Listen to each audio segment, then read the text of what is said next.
ተገንዞ ላዩ ላይ አበባ ይሄ ክብ ምንድነው የአበባ ጉንጉን አይደለም እሱ ተደርጎበት ተገንዟል እና በጣም ነው የደነገጠው። አባታችን ሆይ እንኳን በስነ ስርዓት ማጸልዩ ሰዎች ዝም ብላችሁ ኮሜንት ላይ የመጣችሁ በኔ ላይ ስልጣን የለውም ሰውን ትተው እኔ ጋር መጡና በመስቀል ሆዴን መቱት ከዛ ላይ የሆንኩትን አላውቅም ያለችው እንግዲህ እሳቸው ታጭቷቸው ሊሆን ይችላል። ብዙዎቻችን እያፌዝን ነው ጎል የገባ ነው። ብዙዎቻችን እያፌዝን ነው መስዋዕትነት የከፈል ነው። ከዛ በኋላ አሞራ መምጣት ጀመረ። ቤት ውስጥ በረሮ ማየት ጀመረች፣ ትል ማየት ጀመረች። ቤቷ ውስጥ አውሮፓ ጽድት ያለ ቤት ውስጥ እየኖረች አባቶች ይጣራሉ፣ ነጠላ ጋርደን ነው የምንቀድሰው ይላሉ። እናም እኛ በሞቀ ቤት ውስጥ እየኖርን ለአጋስተ ሥላሴ እንዴት መሆን አቃተን ብለን ጥሪ ካስተላለፍንበት ዕለት ጀምሮ መቀነታችሁን ፈታችሁ ከቤተሰቦቻችሁ በጀት ቀንሳችሁ ወዳጅ ዘመዶቻችሁን አስቸግራችሁ እነሆ ባላችሁን ገንዘብ ለ2 ሰዓታት ያህል በእግር እየተመላለስን ሲሚንቶ፣ ብረት፣ አሸዋና ድንጋይ እያመላለስን በእናንተ ድጋፍ የጀመርነው የሥላሴዎች ቤት እዚህ ደርሷል። ለቀድሞ በሥላሴዎች ስም እያመሰገንን ለቀጣዩም እስክንፈጽመው ድረስ እንዳትተውን እየተማጸንን እንደጀመርነው በጋራ እንድንጨርሰው አደራ እንላለን። አሁንም ድጋፋችሁ አይለየን። በሊቦ ከምከም ወረዳ የመስኪየ ሥላሴ ቤተ ክርስቲያን አሰሪ ኮሚቴ። ሰላም ጤና ይስጥልን። በሀገር ውስጥና በመላው ዓለም የምትገኙ ወደ ቻናል ተከታታዮች ይኸው ዛሬም በእግዚአብሔር መልካም ፈቃድ ተገናኝተናል። ለዛሬ ወደ እናንተ የማደርሰው ከአድማጭ ተመልካች የደረሰኝን ታሪክ ነው።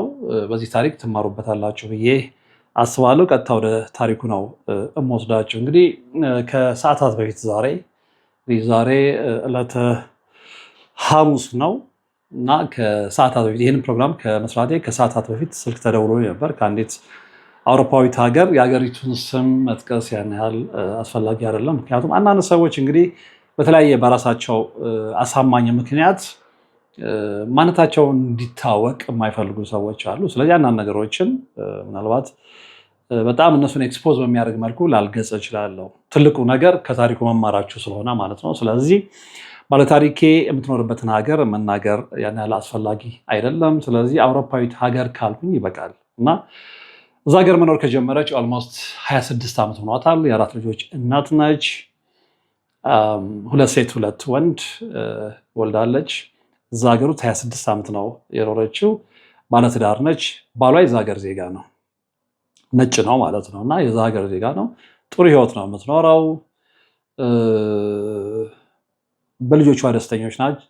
በልጆቿ ደስተኛ ነች። በሚገርም ሁኔታ አንደኛው አሁን የሕክምና የዶክተርነት ትምህርት ያጠናች ነው። ሌሎችም እንደዚህ ሰክሰስ የሆነ የአካዳሚካል ህይወት ውስጥ ነው ያሉት እና በኑሮዋ ደስተኛ ነች፣ ትሰራለች። በቃ ሰላማዊ ህይወት ማለት ነው። ከቅርብ ጊዜ ወዲህ ግን የገጠማት ነገር በጣም ከባድ እንደሆነ ነው የነገረችኝ። ያው ዞሮ እንግዲህ ምንድነው አንዳንድ ሰዎች ሀገር ለቀው ሲሄዱ ከኢትዮጵያ ሲርቁ ወንዝ ሲሻገሩ እዚህ ያለው የመናፍስት ስራ የሚተዋቸው ነው የሚመስላቸው። አይደለም። አንዳንድ ጊዜ አይፍረድ እንጂ የትም ቦታ ላይ ብንሄድ እኛ አንዳንድ እየጠነከርንም ቢሆን ክፉ ሰዎች፣ ምቀኛ ሰዎች በዙሪያችን ካሉ ይሄ ነገር አይለቀንም እና ይህንን በደንብ ማወቅ መቻል አለብን። እና ለምንድነው ማወቅ የሚገባን? ሲሪየስሊ መጸለይ፣ ሲሪየስሊ መንበርከክ፣ ሲሪየስሊ መጾም ስላለብን መንበርከክ መስገድ ስላለብን ማለት ነው። እና እንግዲህ ይቺ ባለ ታሪክ እዛ ሀገር እያለች አልፎ አልፎ ኢትዮጵያ ትመጣለች። ያው እዚህ ቤተሰቦችም ስላሏት ማለት ነው። እና ኦልሞስት የዛሬ 10 ዓመት አካባቢ መጥቼ ነበር አለችኝ። እናቷ ያኔ በህይወት ነበሩ እና ቤተሰቦቿ ጋር አረፈች። ምን እንዳጋጠመኝ አንዴ ታውቃለህ አለች። እዛ አካባቢ እንግዲህ እናቴ ደፋር ነች ነው የምትለው እሷ። ድፍረታቸው ምንድን ነው? መተት የለም፣ መተት ምንም አያደርገኝም፣ መተት በእኔ ላይ ስልጣን የለውም ከሚሉት ውስጥ ናቸው። ይኸውላችሁ እዚህ ጋር በደንብ እንድትሰሙኝ ይፈልጋል። አሁን አንዳንድ ጊዜ ኮሜንት ያለው መተተኛ ላይ ስልጣን የለውም ለምን ሁሌ ለእንትን ፕሮሞሽን ስራ ነው? ኢትስ ኖት ፕሮሞሽን። ብዙ ሰዎች ስላልገባቸው ነው። እኚህም እናት እንደዚህ አይነት አሳሰብ ካላቸው ሰዎች መካከል የሚመደቡ ናቸው። እና አንድ ቀን ቤት ቁጭ ብለን አለች እሷ ከዛ ከአውሮፓዊት ሀገር መታ በእንግድነት አርፋ ጎረቤቶቻቸው በተለይ አንደኛዋ አረ ጉድ ሆንኩኝ ድረሽልኝ እያሉ ይመጣሉ። ሲመጡ ይደነግጡና እኚህ እናት ኢቨን ደህና ልብስ እንኳን አልለበሰችም። ቤት ውስጥ ባለች ልብሷ ነው ሮጣ ያወጣችው ደንግጣ። ከዛ ምንድነው ስትል በጣም በሚገርም ሁኔታ ወድቃ ፈራው አለች። የሆነ ውሻ ተገንዞ እላዩ ላይ አበባ ይሄ ክብ ምንድነው የአበባ ጉንጉን የለም እሱ ተደርጎበት ተገንዟል እና በጣም ነው የደነገጥነው።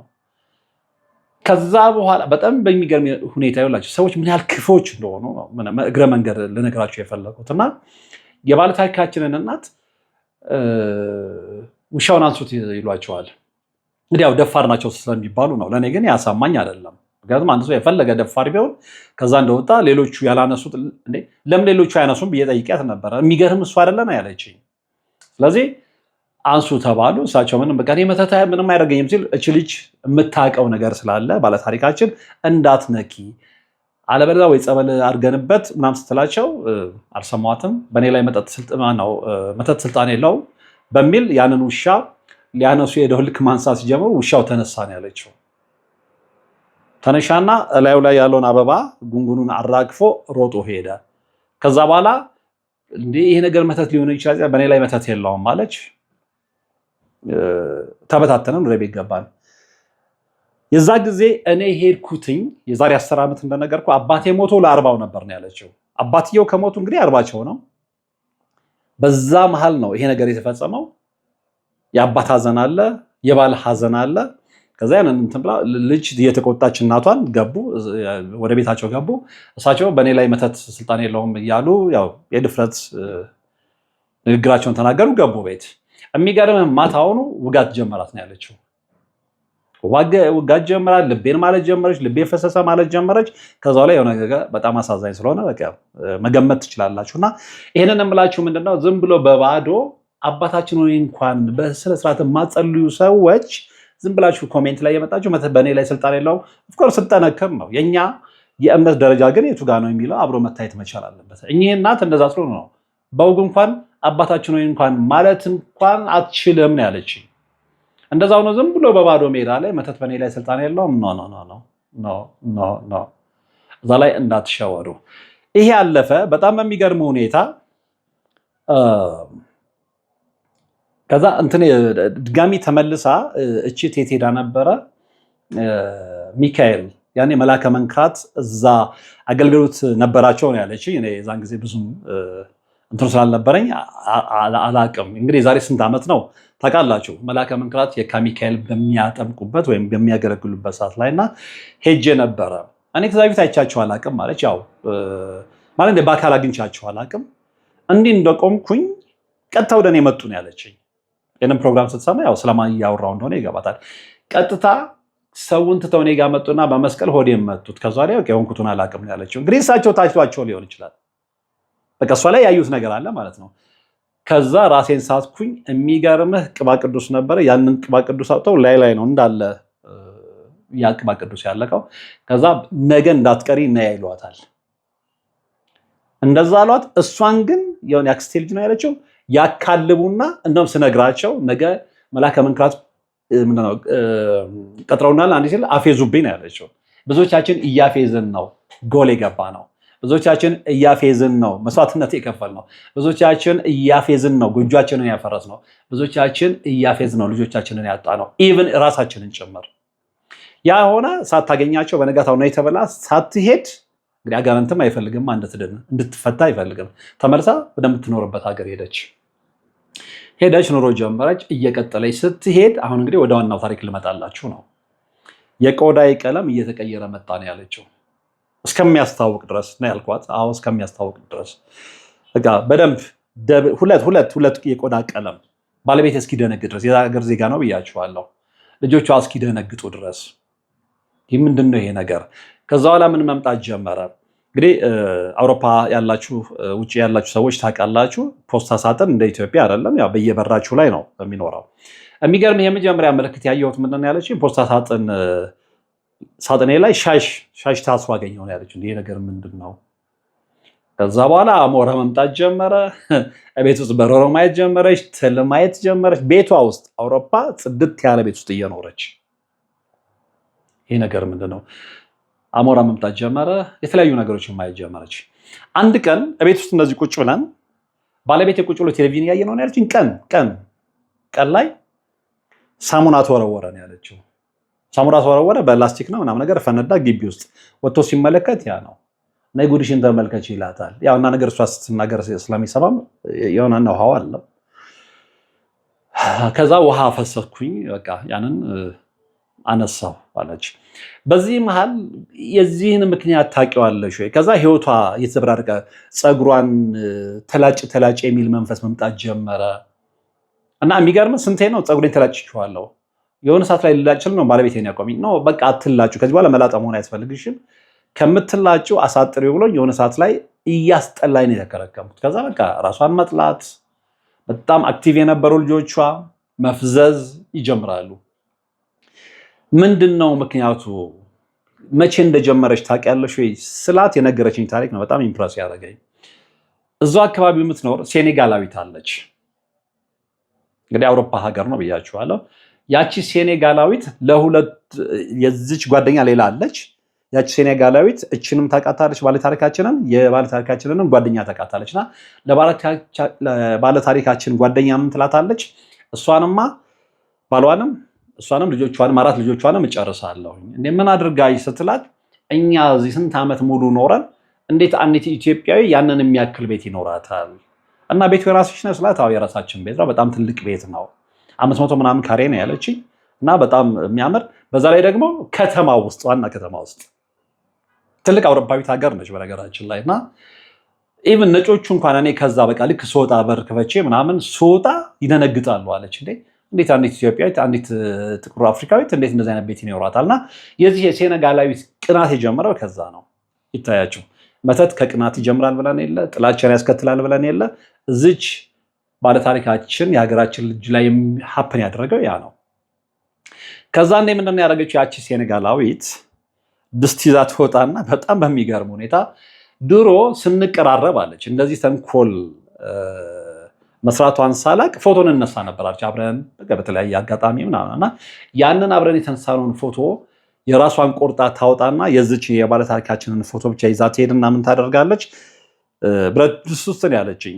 ብረት ድስት ይዛ ትሄድና መንታ መንገድ ላይ አሁን በዚህ አይነት ነገር ከዚህ በፊት ሰምቼ አላውቅም። መንታ መንገድ ላይ ያንን አድርጋ ፎቶን ድስት ውስጥ አድርጋ ቀቀለችው ነው ያለች። በዚህ ነገር ሰምቼ አላውቅም። ከዛ ትቀቅለውና አውጥታው ደረት ላይ ነው ምናምን እዚህ መውጋት ትጀምራለች። ይሄ ያው የጥላወጊ መንፈስ ነው፣ እሱን አውቃለሁ። የጥላወጊ መንፈስ ስልክ ነው። ብዙ ቦታ ላይ ኳስ ሜዳ ላይ ተጫዋቾች ሲገቡ ያንን ተጫዋች ሰንካላ ማድረግ ሲፈለግ የዛ ተጫዋች ፎቶ ተፈልጎ ወይ ግሩን እንደዛ ነገር አይተናል ውጭ ሀገርም ሲሰራ። እና እቺ ሴኔጋላዊት እዛ መሀል መንገድ ላይ ትቆምና ያንን ፎቶ ስታደርግ እቺኛ ሁለቱንም የምታውቀው ጓደኛዋ ትደውልና ደንግጣ እገሌ አቤት፣ ኧረ እቺ ሴኔጋላዊት እንደዚህ መሀል መንገድ ላይ እንደዚህ ፎቶሽን እንድንዲሳረግ አይቻለውና እባክሽን፣ ይሄ ደግሞ በጣም መጥፎ ነገር ስለሆነ ራስሽን ጠብቂ፣ ደንግጬ ነው ስትላት፣ ስትፈልግ ሚጥሚጣ ትጨምርበት ነው ያለቻት። ሚጥሚጣ ጨምራ ትቀቅለውና ትብላው ትናዳለች። ያንን ለምንድን ነው የምታደርገው ብላለች። ከዛ በኋላ ወዳጄ ከሳምንት በኋላ ኮምፕሊትሊ የኛ ቤት ህይወት መቀየር ጀመረ ያለችው ያቺ ጓደኛዋ ያንን ከነገረቻት ሴኔጋላዊቷ ያንን አድጋለች ካለች በኋላ ያቺ ሴኔጋላዊት ሀሳቧ ምንድን ነበረ? እነዚህ ሰዎች ሙሉ ቤተሰቡን ጨርሳ ወይ አሳብዳ ያንን ህይወት እንዳይኖሩ ማድረግ ነው። እና መነሻዬ ነው ስላት በቃ በቅናት ነው። ያንን የሚያክል ቤት እንዴት እኛ ስንት ዓመት ሙሉ እዚህ ኖረን አንዲት አፍሪካዊት አንዲት እንግዲህ እሷም ሌላ አውሮፓዊት አይደለችም። ክፋት ከየት እንደሚመጣ ነው የምነግራቸው። ከዛ በኋላ አሞራ መምጣት ጀመረ ቤቴ። ያንን ከሰማሁ በኋላ በጣም ብዙ ነገሮች መፈጠር ጀመሩ። የኔ ፀጉሬ መመለጥ ጀመረ። ራሴም ደግሞ ላጩ ይለኛል። አስሬ ላጨዋለሁ። አንዳንዴ ከባለቤት ጋር ተጣልቼ በሱ እንትን ነው መጨረሻ አካባቢ እንኳን መላጨቱን ያቆምኩት ነው ያለችው። ከዛስ በኋላ ምን ቢሆን ጥሩ ነው? 4 ልጆች አሏት ብያችኋለሁ። እና አንድ ቀን አሞራ ነው ይወረወርና ግቢ ውስጥ ይወድቃል። ይህ ደግሞ ምንድን ነው? እና በቃ ይሄ ነገር አሁንም አልተወኝም። ያው ገብቷታል እሷ መተት እንደሆነ። ከዛ ልጆቹን እረፉ እንዳትወጡ ትልና ደግሞ ምን እንደታየኝ አለቅም ልጄ እንዳትወጣ ብየዋለሁ አለች። ከዛ ትወጣና ጸበል ረጭታበት ብዙ ጊዜ ያው ስለሚገባ የኪዳነ ምሕረት ጸበል ከቤት አይጠፋም ነው ያለችው። ኪዳነ ምሕረት ብዙ ነገር አድርጋልኛለች። ስለዚህ ወሰድኩና ኪዳነ ምሕረትን ጸበል አድርጌበት ያን ነገር አነሳው ነው በቃ ወደምጣልበት ተጣለ። በሚገርም ሁኔታ ወድቃ በራለች። ልክ ልጄ ወጥቶ የዛለት ያሞራ ከተጣለ በኋላ እኔ ቤት ነኝ አለች እና የሆነ ጓ የሚል ድምፅ ሰማሁኝ እና ሲጮህ ልጄን ሰማሁት። ስወጣ እንደዚህ አይነት አወዳደቅ የለም አለች። እጁ እንደዚህ ወደኋላ እንትን ብሎ የሌላ አሰባበር በቃ ጮኩኝ እንትን አልኩኝ። አምቡላንስ መጣ። ዶክተሮቹ ሲያዩ በጣም ደነገጡ። በጣም ነው የደነገጡት። እንዴ እንደዚህ አይነት አሰባበር አይተን አናውቅም። ስለዚህ መጀመሪያ ሲያዩት ምንድነው በቃ ኖርማል ይሄ የተሰነጠቀ ቢሆን ኖሮ እንደ ባህር ዛፍ ይሄ መሰንጠቅ የለም እሱ ቢሆን ኖሮ እንደምንም የሆነ ነገር አስገብተንለት እናድነው ነበረ። ይሄኛው ግን ከዛ ውጪ ስለሆነ በቃ ልጅሽ እጁን መቆረጥ አለበት። በቃ አበርኩኝ አለች። ምክንያቱም ያ ከመሆኑ ከሳምንት በፊት ባለቤቷ ምን ገጥሞታል? እንደተኛ ለሊት 9 ሰዓት ላይ በጣም ይጮህና በእንቅልፍ ልቡ መጨረሻ ላይ እፎይ አይነት ነገር የለም ይሄ ታግላችሁ ጮሃችሁ ከዛ ቀሰቀስኩትና ምን ሆነ ነው ስለው አይ የሆነ ሰው ሲያንቀኝ ታይቶኝ ነው። ስለዚህ መንፈስ እያሰቃያቸው እንደሆነ ገባት ማለት ነው።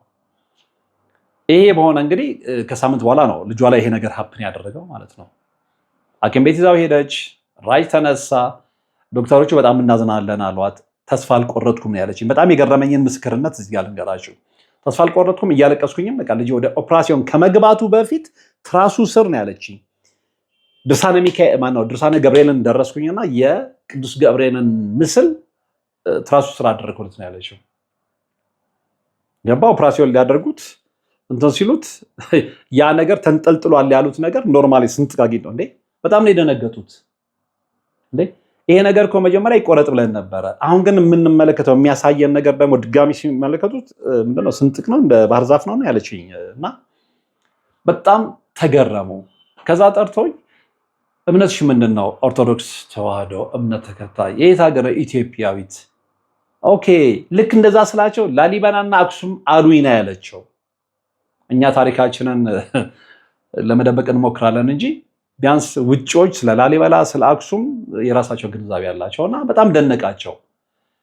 እና እዛ ትራስ ውስጥ ያደረግሽው ምንድነው ሲሉኝ ገብርኤል ነው። ከዛ በኋላ ነው እንግዲህ ከየት ሀገር ነው ምናምን የሚለው ጥያቄ የመጣው ማለት ነው። በሚገርም ሁኔታ ያንን ታሪክ እኔ ቅዱስ ገብርኤል እንደቀየረው ነው ማምነው ነው ያለችው። ስለዚህ የልጇ እጅ መቆረጡ ተዋ፣ የሚገባለት ነገር ገባለት። ለ6 ወር ትምህርት ቤት እንዳይሄድ ተባለ። ያ ልጅ ከዛ በኋላ ዳነ። አንድ በሉ። ከዛ በስንተኛው ቀን ነው ቤቴ ውስጥ ገብቼ ስጸልይ አለች። የሚካኤል ቅዱስ ሚካኤል ቀን ነው። እየጸለይኩ ጸሎቱ ቤቴ አለች። ነጠላ ለብሻለሁ። ከነጠላ ውስጥ እንደዚህ ላስቲክ ነገር ነው ምናምን አድርጌያለሁ አለች። ተመስቼ እየጸለይኩኝ ሻማ አብርታለች። ያ ሻማዋ ይሄ ምንድነው ሻሽ ሲያስሩ እናቶቻችን እህቶቻችን ነጠላም ሲያስሩ እዚህ ጋር የሚቋጥሯት ነገር የለችም። እቺ የቋጥሯ ጫፍ ለካ ከሻማው ጋር ተገናኝታ እየተቃጠለ ነው። እሷ ምንም በቃ ምንም የታወቃት ነገር የለም። እየጸለየች እያለች ቀና ስትል በስተቀኝ በኩል እነዚህ የቆመ መስታወት አላት እና ከዛ ላይ ጠብ ሲል እሳቱን ትመለከተዋለች። የሚገርምህ አለች እንኳን ልደነግጥ ምን እንደሆነ አላውቅም ነው ያለችው። እንኳን ልደነግጥ ጭራሽ ከት ብዬ ሳኩኝ ነው ያለችው። ነጠላው ብቻ እንደዚህ ክብ ሰርቶ ተቃጥሏል እንጂ ላስቲክ ነው እንግዲህ ላስቲኩ መንደር ነበረበት። ላስቲኩ እንድች የሆነ ነገር የለም። እኔ ላይ ምንም ጉዳት ኢቨን ፀጉሬ ምንም ነገር የሆነ ነገር የለም። ይሄ የቅዱስ ሚካኤል ታምር ነው በዕለተ ቀኑ የሰራው ብዬ ከዛ በኋላ ሚካኤልን እዘክራለሁ ነው ያለችው። ይህንን ሁሉ ነገር የምነግራችሁ ምንድነው ፍጹም እምነት ካላችሁ እምነታችሁ ያድናችኋል። የልጇ እጅ ሊቆረጥ ነበረ። በፍጹም እምነት የቅዱስ ገብርኤልን ምስል እዛ ጋር አድርጋ ቅዱስ ገብርኤል አዳናላት። ልትቃጠል የነበረች ፀጉሯና ላስቲኩ ሳይነካ ያቺ የነደደችዋ ብቻ እየነደደች ምንም ነገር ሳትሆን ረጅም ሰዓት የጸለይ ሴት በቅዱስ ሚካኤል ጣልቃ ገብነት እንደዛ ነው የምለው። ከዛ በኋላ በህይወቴ ላይ ብዙ ነገሮች መመልከት ጀመርኩ ነው ያለችው። ብዙ ነገሮችን መመልከት ጀመርኩኝ። የሚገርምህ በዛይ ሴት ተንኮል ነው ባለቤቴም ካንሰር ያዘው ብዬ ነው ማምነው ነው ያለችው። ግን እስካሁንም ተስፋ አልቆርጥም። ነገ ከነገ ወዲያ ሊድንልኝ እንደሚችል አውቃለሁ። ነገር ግን ልክ የዛለት እንደነገርኩ ልጅ የወደቀ እጁ ተሰበረ፣ ሐኪም ቤት ገባ። ልክ እሱን አድርሼ ስመለስ የእሱ እህት ደግሞ ኳስ ስትጫወት ነበር ውጭ። እሷም ትወድቅና እግሯ ይሰበራል። በአንድ ቀን ነው የምነግራቸው። ይህ ነገር ምንድነው ብዬ እኔ ወደ ቤት ልጄን ይዤ ስገባ እኔም ወደኩኝና እግሬ ተሰበረ። ሶስት ሰው ልጇ፣ እሷ፣ ሁለቱ ልጆቿና እሷ ማለት ነው። ይህ ሁሉ የምን ውጤት ነው? የመተት ውጤት ነው። በመተት አናምንም፣ በድግምት አናምንም የምትሉ ሰዎች እስኪ እኔ ደርስባችሁ አይደለም፣ እርግማን ስለሆነ ማንም ላይ እንዲደርስ ስለማልፈልግ፣ ግን እባካችሁ እናንተ የማታምኑ ከሆነ ሌሎች ሰዎች ጥርጣሬ ውስጥ እንዳይገቡ አታድርጉ። በደንብ አለ መተት፣ በደንብ አለ ድግምት፣ በህይወታችሁ ላይ በደንብ ነው የሚሰራው። የደረሰበት ነው የሚያውቀው። በዛ አይነት ሁኔታ ያ ከሆነ በኋላ በቃ የበለጠ መደንገጥ ጀመርኩኝ አለች። እንዲህ ምንድነው በህይወቴ ላይ ያለው? በየጊዜው አይቻቸው ማለቃቸው ነፍሳት ሁሉ ይመጣሉ ቤቴ ውስጥ አለች። በየጊዜው ማለት ነው። ከዛ በኋላ እንደዛም ሆኖ በጣም መጸለይ ጀመርኩኝ። እንደዛም ሆኖ ማለት ነው መታገል ጀመርኩኝ። ከዛ በኋላ ግን እየሆነ ያለው ነገር ምንድን ነው? በተለይ ያንን ሁሉ ከተመለከተች በኋላ በአንድ ጊዜ ሶስት ሰው ቤቷ ውስጥ ተሰብሮ በነገርኳቸው አይነት ሁኔታ ባለቤቷ በካንሰር ተይዞ እሷ እየጸለየች ከሳት ድና ይህንን ሁሉ ነገር አይታ መልኳ እየተቀየረ ፀጉሯ እየተቀየረ እሷ ራሷ ላጭላጭ የሚል መንፈስ ሲመጣባት እየላጨችው ያለምንም ምክንያት ማለት ነው። ያንን ሁሉ ነገር እየገባት እየጸለየችም እየተነሳች እየወደቀች አሁን ጋር ደርሳለች። አሁን እያስቸገራት ያለው ነገር ምንድን ነው? እግረ መንገድ ለሌሎቻችሁም ትምህርት እንዲሆን ነው የምናገረው። ከግንቦት ወር ጀምሮ ስቲል ነው አለች። ጸሎት የሚባል ነገር በጣም ያስጠላኝ። ከጸሎት እንደውም የደወለችው ለእኔ በዋና ምክንያትነትም በዛ ነው። ጋብራ ይህንን ሁሉ ነገር አሳልፍ ያለው አሁን ግን ጠንካራ የነበርኩት ሴትዮ የጸሎት ህይወቴ ተስተካክሏል። ጭራሽ ወደ ጸሎት ቤት እንዳልሄድ ነው የሚገፋፋኝ። ያው ከጸሎት ከተስተጓጎልኩኝ 2 ወር ነው። በቃ የኔ ኪ ፖይንት ይሄ ነው። ለምንድን ነው ሰዎች ጠንካራ የነበሩ ዕለት ከዕለት ይጸልዩ የነበሩ ሰዎች ጸሎት የሚያስጠላቸው? መንፈስ ታድሶ ሲላክ ነው፣ ሌላ ምንም አይደለም። አንደኛው ምልክት ነው። መንፈስ ታድሶ ሲላክ ሰዎች የጸሎት ህይወታቸውን ይጠሩታል። ጸሎት የሚባል ነገር አይታያቸውም። እንደው ጨክ ነው ወደ ጸሎት እንኳን የሚመጡ ያፋሽካቸዋል፣ እንቅልፍ ይላቸዋል፣ አዚም ይለቅባቸዋል። ይሄ የእድሳቱ ምልክት ነው። ስለዚህ ከግንቦት ወር ጀምሮ እስከ ጳጉሜ መጨረሻ ድረስ አዲስ ዓመት ዋዜማን እስከምንይዝበት ጊዜ ድረስ ኃይለኛ የእድሳት ጊዜ ስለሆነ ሰዎች እባካችሁ ተጠንቀቁ። መጠንቀቅ ብቻ አይደለም፣ እባካችሁ ተግታችሁ ጸልዩ፣ እባካችሁ ጾሙ፣ እባካችሁ ከእግዚአብሔር ጋር ተነጋገሩ። ይሄ በጣም ከባድ ወር ነው። እነዚህ አሁን የጠቀስኩት እስከ ጳጉሜ ወር መጨረሻ ድረስ ያለው ከባድ የእድሳት ወር ስለሆነ እባካችሁ እዚችም እህት ላይ የምመለከተው ነገር እሱን ስለሆነ ነው ይሄንን እየነገርኳችሁ ያለሁት። እና እንዲህ አይነት የክፋት ዓለም ላይ ነው ያለ ነው። አሁን ይሄ ሴኔጋላዊት ቦኔ ሴት ነው ይህንን የሚያክል ቤት አንዲት ኢትዮጵያዊት እንዴት ኖራት ተብሎ ማለት ነው። ነገር ግን በልጇ ላይ የመጣውን መልአኩ ቅዱስ ገብርኤል አክሽፎላታል። እጁ ሊቆረጥ የነበረ ልጇ አስባችሁታል። እሷ ከሳት ቃጥሎ ቅዱስ ሚካኤል አትርፏታል። ህይወት ግን እንደቀጠለ ነው። እንደቀጠለም ሆኖ ግን አሁንም ፈተናው አለ። በፈተና ውስጥ መሆናችሁ ያምናችኋቸውን መላእክት ሁሌም ጠባቂ ሁኑን የምትሉ ከሆነ አትጠራጠሩ ይሆኗቸዋል። በቃ የልጅ እኮ ተስፋ ተቆርጦበት እናት እያለቀሰች እጁ ሊቆረጥ ገብቷል፣ ኦፕራሲዮን ክፍል ማለት ነው። መጀመሪያ ራጅ አንስተው የያዩት ዶክተሮች ለድጋሚ ለሁለተኛ ጊዜ ራጅ ሲያነሱ ያ ነገር ተቀይሮ የተመለከቱት። አሁን ይሄ ለአንዳንዱ ሰው ተረት ሊመስለው ይችላል፣ ግን ሀፕን ያደረገ ነው። እናቴ ነገረችኝ። ስለዚህ በዚህ ታሪክ ውስጥ ልነግራችሁ የፈለኩት ነገር ወይ ደግሞ ትምህርት እንዲሆናችሁ የፈለኩት ነገር ምንድን ነው? በእምነታችሁ የምትጸኑ ከሆነ ሳትጠራጠሩ ቅዱስ ሚካኤል ልጄን አድንልኝ፣ ቅዱስ ገብርኤል ከልጄ ጎን ቆም፣ ቅድስት ድንግል ማርያም አጠገቤ ሁኚ እምንል ከሆነ ይሆናል። ካልተጠራጠረም እምነታችን ስለሆነ የሚያድን ማለት ነው። መድኃኔዓለምን ዋስ ጠበቃ የምናደርግ ከሆነ ጠላታችንን ማሳፈር እንችላለን። ኢየሱስ ክርስቶስን በደም ሸፍነን የምንለው ከሆነ ይሸፍነናል። ስለምንጠራጠር ነው ብዙዎቻችን መንገድ እየሳትን ያለ ነው እና ከመቼውም ጊዜ በላይ ይሄ የመተት አሰራር ስለበዛ በተለይ ኢትዮጵያ ውስጥ ብቻ አይደለም ውጭም ሀገርም ላይ በደንብ እየተሰራበት ስለሆነ ሌላ ምንም አቋራጭ መንገድ የለም። በጸሎት ህይወታችን ላይ መበርታት ይኖርብናል። በረታ ከሆነ ታሪክ ይቀየራል ለማለት ነው የዛሬው መርሃ ግብር የነገርኳችሁ ያቀረብኩላችሁ። ተመሳሳይ ታሪክ ያላችሁ ላኩልኝ፣ መልሼ ወደ እናንተ ነው የማደርሰው። ምክንያቱም ትማሩበታላችሁ። እኔ እቺ እህት ስትነግረኝ በፊትም ባውቀውም የበለጠ ደግሞ ጉልበት፣ የበለጠ ብርታት፣ የበለጠ ኃይል ሆኖኛል። እምነት ካለ ከምንም አይነት አደጋ ውስጥ መምጣት እንደሚችል፣ ከምንም አይነት እሳት ውስጥ መውጣት እንደሚችል ጽኑ እምነት ካለኝ ከዚች እናትና ቤተሰቦቿ ላይ ከደረሰው ታሪክ መማር ችያለሁ። ጠላት ሁሌም አጠገባችን ይኖራል። ምቀኞች ሁሌም አጠገባችን ይኖራሉ። የምቀኞቻችንንና የጠላቶቻችንን ክፉ መንፈስ መስበር የምንችለው ግን በጽናታችን ነው፣ በጸሎታችን ነው፣ በጾማችን ነው፣ በቅዱስ ቁርባናችን ነው እና ይሄንን አታውቁትም ብዬ አይደለም። ብዙዎቻችሁ እያወቃችሁም ትዘናጋላችሁ። ይህቺ እናት እኮ ነገረችኝ። ጸሎት ቤት ከገባሁ 2 ወር አልፎኛል ያለችው። እንኳን 2 ወር አይደለም አንድ ቀን ከተስተዋጎለን ምንድን ነው የምንሆነው? ታውቁታላችሁ።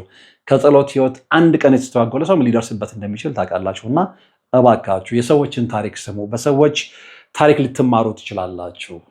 አትናቁ፣ በእምነታችሁ ጽኑ የሚለውን ነገር በድጋሚ ለማስታወስ ነው ይህንን ታሪክ ያቀረብኩት። አብራችሁ ስለነበራችሁ ወደፊትም አብራችሁ ስለምትሆኑ ከልብ አመሰግናለሁ። በቀጣይ በሌላ ታሪክ፣ በሌላ መረጃ፣ በሌላ መርሃ ግብር እንገናኛለን። እስከዛው ግን በያላችሁበት ሰላም። አባቶች ይጣራሉ፣ ነጠላ ጋርደን ነው የምንቀድሰው ይላሉ።